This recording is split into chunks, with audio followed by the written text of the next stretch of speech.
जय श्री कृष्णा। जय श्री कृष्णा साध्वी जी, जय श्री कृष्णा।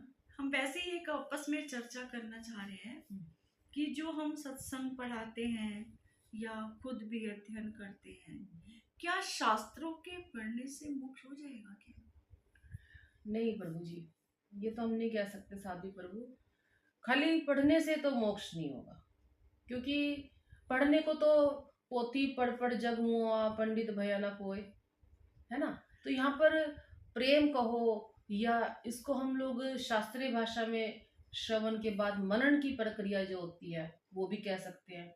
और मनन पता है इतना आसान नहीं होता साध्वी जी।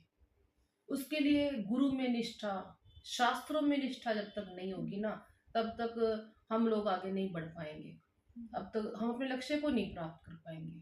क्योंकि शास्त्रों में आया ना कि परमात्मा की जो बात की गई है, केवल उसके उपस्थिति मात्र से ही सारा कार्य चल रहा है, केवल उपस्थिति मात्र से, और वो दिखाई नहीं देता है। अब साकार हो तो दिखाई दे, जिसके ऊपर निष्ठा हो, तो इसके ऊपर कैसे निष्ठा की जाए?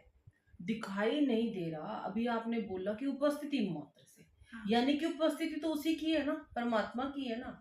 ये बात समझने में थोड़ा टाइम लग सकता है, लेकिन सच्चाई यही है प्रभु जी। सच्चाई साध्वी इतनी है कि जब तक निष्ठा, फिर मैं ये बात कहूंगी, बहुत लोग कहते हैं कि शास्त्रों में क्या रखा है।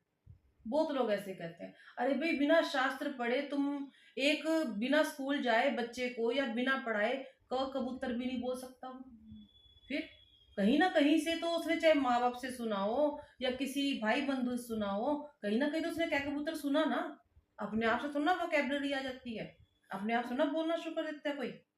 ये बात तो सच है। लोग कहते हैं कि हम तो शास्त्र पढ़ते नहीं है, शास्त्र के कैसे होगा, लेकिन कहीं तो सुना है ना। यही जिसकी बुद्धि तीव्र होती है उसमें बैठ जाते हैं तो सत्संग करने लग जाता है। ये बात तो सुनी है। बिल्कुल यही हम कहना चाह रहे हैं कि शास्त्र चाहे उनके गुरुओं ने सुने उनके, कहीं ना कहीं से। मैं कह रही हूँ छोटा बच्चा गूंगा ही रह जाएगा, उसको अगर तुम एक कमरे में बंद कर दोगे तो बिल्कुल जंगली बच्चा बन जाएगा वो, एक शब्द उसके जबान पे नहीं आएगा अगर कोई भी उसको कोई शब्द ना देगा।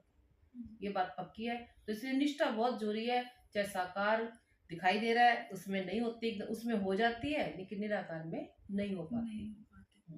लेकिन निराकार है तो सही ना, जो बार बार बात आती है, जैसे सब इंस्ट्रूमेंट है घर में जैसे, लेकिन बिजली के बगैर तो इंस्ट्रूमेंट किसी काम के नहीं है, पर बिजली दिखाई तो नहीं देती। मेरा बोलना सुनना यही तो निराकार का स्वरूप है, और क्या है बताओ।